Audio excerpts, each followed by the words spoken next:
TLM trick with Anuj sir के इस channel पे आप सभी शिक्षक साथियों का हार्दिक स्वागत है। साथियों, इसके पहले वाले वीडियो में मैंने आप सभी को बताया कि जिन भी शिक्षक साथियों का आईडी या पासवर्ड भूल गया है वह किस तरह से उसको क्रिएट करें या रीसेट करें। तो हमें उम्मीद है कि आपने अभी तक अपने आईडी और पासवर्ड को क्रिएट या रीसेट कर लिया होगा। अब उसी क्रम में हम आगे बढ़ते हैं और यह देखते हैं कि हम अपने विद्यालय के बच्चों का नॉमिनेशन इस इंस्पायर अवार्ड में हम कैसे करें।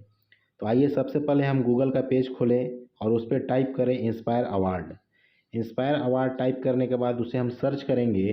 तो सर्च करने के बाद इस तरह का एक पेज ओपन होगा। इसमें एक ब्लू कलर का इंस्पायर अवार्ड लिखा हुआ आएगा, उसे हम क्लिक करेंगे। क्लिक करने के बाद इस तरह का एक विंडो पेज ओपन हुआ। ओपन होने के बाद देखिए ऑथोराइज्ड लॉगिन, तो हमें इसमें सर्च करना है स्कूल अथॉरिटी को। स्कूल अथॉरिटी को हमने सर्च करके ओपन किया तो इस तरह का एक पेज खुला। इस पेज को स्क्रॉल करके हम जब आगे बढ़ते हैं तो यहाँ पे सामने आया टू लॉगिन क्लिक हियर। तो टू लॉगिन क्लिक हियर को हम टच करते हैं। टच करने के बाद ये देखिए इस तरह का एक पेज आया जिसमें ये हमसे मांग रहा है यूज़र नेम और पासवर्ड। तो साथियों, वही यूज़र नेम और पासवर्ड जिसके बारे में हमने इसके पिछले वाले वीडियो में चर्चा किया है किस प्रकार आप उसे प्राप्त कर सकते हैं, और अभी तक आपने प्राप्त कर भी लिया होगा। तो उसी यूज़र नेम और पासवर्ड को इसमें हम फिलअप करेंगे। तो आइए हम इसे फिलअप करते हैं। चूँकि मेरा सेव है इसलिए हम इसको कंटिन्यू करेंगे। कंटिन्यू करने के बाद थोड़ा सा स्क्रॉल करके अब हम इसमें कैप्चा भरेंगे। कैप्चा मतलब जो रेड कलर का जो इसमें कोड दिया हुआ है उसको हम बहुत ही ध्यान से भरेंगे। अगर वह कैपिटल में है तो कैपिटल में ही भरेंगे, ना कि उसको स्मॉल में फिलअप करेंगे। तो आइए हम इसको फिलअप करते हैं।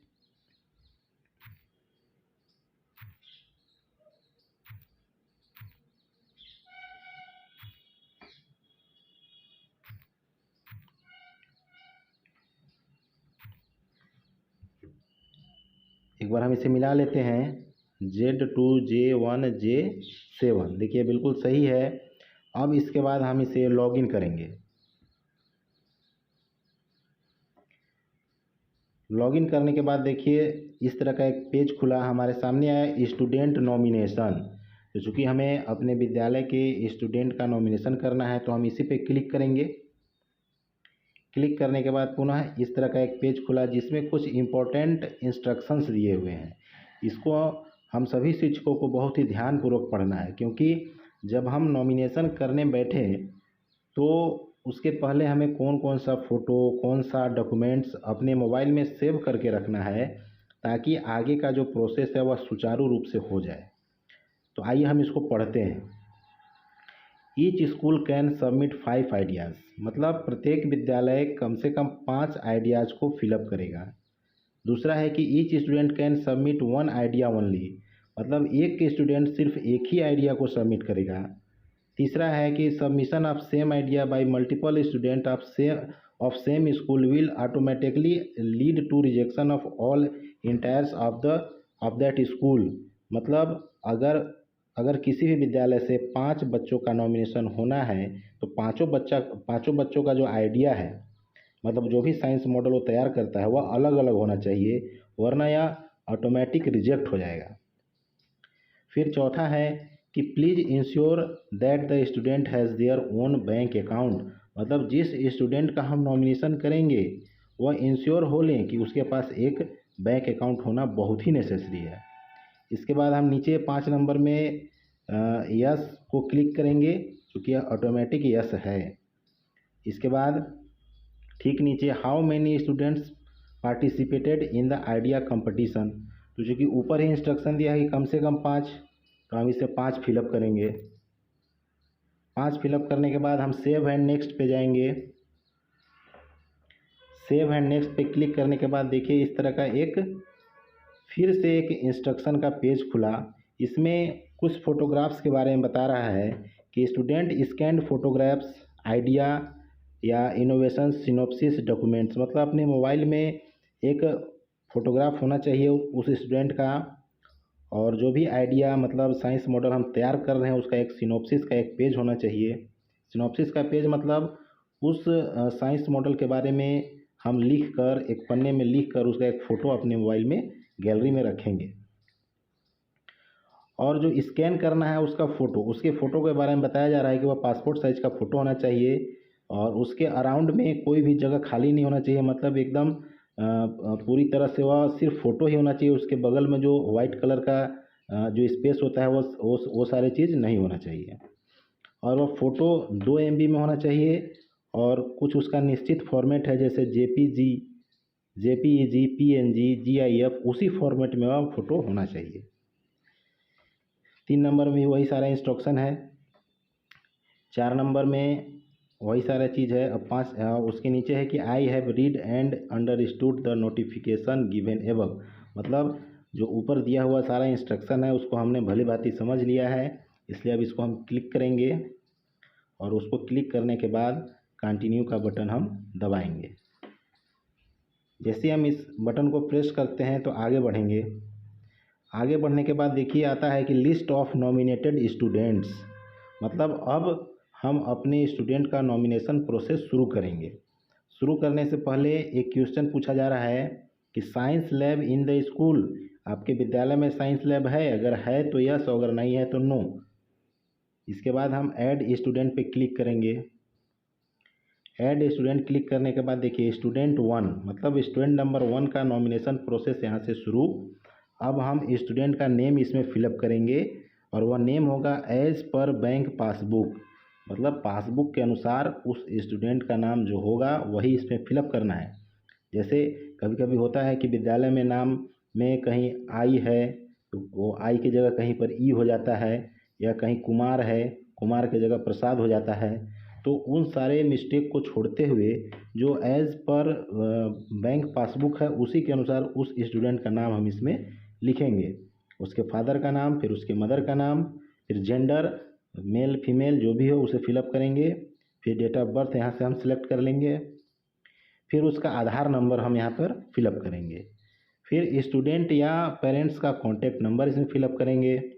फिजिकली हैंडीकैप्ड, मतलब अगर वह दिव्यांग है तो यस, अगर नहीं है तो नो। फिर उस स्टूडेंट के पास अगर ईमेल एड्रेस है तो फिलअप करेंगे, अगर नहीं है तो कोई बात नहीं। फिर क्लास को यहाँ सेलेक्ट करेंगे कि जिसका भी हम नॉमिनेशन कर रहे हैं वो किस क्लास का है। फिर कैटेगरी, फिर उसका category SC ST OBC general, उसे हम सेलेक्ट करेंगे। फिर आइडिया या इनोवेशंस का टाइटल, मतलब जो भी हम साइंस मॉडल तैयार किए हैं उसका एक पर्टिकुलर नाम होना चाहिए, कि जैसे कि अगर सोलर पैनल पे बनाए हैं या जल बचत पे बनाए हैं, पर्यावरण संरक्षण पे बनाए हैं, उसका एक पर्टिकुलर नाम यहाँ पे लिखना है। उसके नीचे नोट दिया हुआ है कि please type the title in English language only, सिर्फ इंग्लिश में ही उस टाइटल का नाम इसमें लिखना है। इसके बाद brief write up on the idea या इनोवेशंस नॉट एक्सीडिंग 3000 वर्ड्स, मतलब जो भी हम मॉडल तैयार किए हैं उसके बारे में इसमें टाइप करना है कि वह आइडिया, जैसे सोलर पैनल हम बनाए, सोलर पैनल बनाने का उद्देश्य क्या था, सोलर पैनल से किन किन लोगों को कौन कौन से लोग लाभान्वित होंगे, किस प्रकार लाभान्वित होंगे, उसके बारे में इसमें लिखना है। तो उसे 3000 वर्ड से अधिक नहीं लिखना है और कम से कम 500 वर्ड से भी कम नहीं लिखना है। फिर मेंटर या गाइड टीचर नेम, इस इनोवेशंस को अपने अपने विद्यालय में कौन शिक्षक करा रहे हैं उन्हीं शिक्षक में से किसी एक का नाम इसमें फिलअप करना है।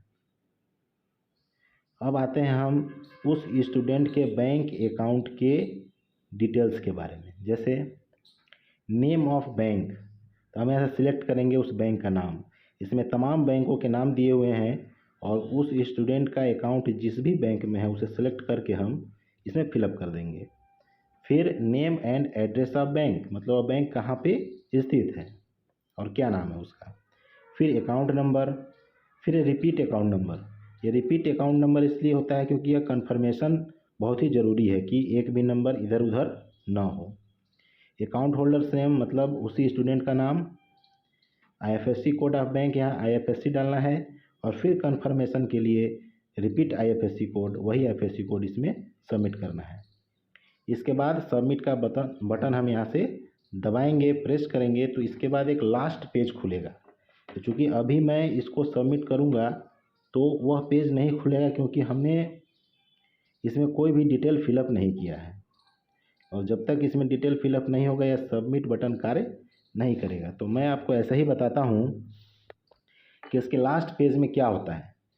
सबमिट बटन दबाने के बाद एक लास्ट पेज ओपन होगा जिसमें सिर्फ 2 या 3 चीज़ मांगता है, जैसे उस स्टूडेंट का फ़ोटो उसमें अपलोड करना होगा। इसके बाद जो सिनॉप्सिस जिस पे हमने चर्चा किया कि साइंस मॉडल आप किस आधार पे बनाए हैं, उसको एक पन्ने में लिखना है, एक पेज पे लिखना है, और उसका एक फ़ोटो अपने मोबाइल में लेकर रखना है या लैपटॉप में, जिस तरह से भी आप भरते हैं उसमें रखना है। तो उसमें सिर्फ लास्ट पेज में स्टूडेंट का फ़ोटो अपलोड होगा और वह सिनॉप्सिस अपलोड होगा, और उसके बाद ठीक नीचे सेव एंड नेक्स्ट का बटन होगा। आप उसे टच करेंगे, जैसे ही आप उसे टच करेंगे आपको एक नेक्स्ट पेज पे वह लेकर जाएगा, और वहाँ पे आपको कंग्रेचुलेसन या इस तरह कुछ लिखेगा, मतलब कि आपका जो फर्स्ट स्टूडेंट था उसका नॉमिनेशन प्रोसेस सक्सेस हुआ। अब आप जो है कि ठीक उसी प्रक्रिया के अनुसार दूसरे स्टूडेंट का नॉमिनेशन प्रारंभ करें। ठीक उसी प्रकार जिस प्रकार आपने पहले स्टूडेंट का किया था उसी प्रकार दूसरे का करिए, और इसी तरह क्रम से 5 स्टूडेंट का आप नॉमिनेशन इसमें कर लेंगे। 5 स्टूडेंट का नॉमिनेशन करने के बाद लास्ट में एक पेज आपके पास आएगा, उस पेज का स्क्रीनशॉट या उसे डाउनलोड कर लें और अपने पास सुरक्षित रख लें। तो इस तरह से आपका सारा इंस्पायर अवार्ड का जो नॉमिनेशन प्रक्रिया है वह पूरा हुआ। तो शिक्षक साथियों, आप सभी से अनुरोध है कि अभी तक जो भी मेरे इस चैनल को सब्सक्राइब नहीं किए हैं, सब्सक्राइब बटन पे जाकर उसे सब्सक्राइब ज़रूर करें, और जो कर लिए हैं उनका मैं हार्दिक धन्यवाद करता हूं। लेकिन जो अभी तक नहीं किए हैं, जैसे मेरे वीडियो को आप देखिएगा तो एक कोने में दाहिने साइड में रेड कलर में सब्सक्राइब का एक बटन होगा। अगर वह आपके मोबाइल में रेड है तो इसका मतलब आपने सब्सक्राइब नहीं किया है, आप उसे सिर्फ टच कर दें, वह सब्सक्राइब हो जाएगा। और अगर वह ब्लैक है इसका मतलब है कि आपने सब्सक्राइब कर लिया है और उसे आप छोड़ दें। तो आप सभी से एक निवेदन है कि मेरे चैनल को आप ज़रूर सब्सक्राइब करें, देखें और इसका लाभ उठाएं। तो आज इतना ही दोस्तों। अगर कोई भी समस्या, कोई भी प्रॉब्लम है, इस वीडियो को देखने के बाद अगर कुछ समझ में नहीं आता है कोई भी पॉइंट, तो मैसेज बॉक्स में मैसेज ज़रूर करें। आप सभी को धन्यवाद।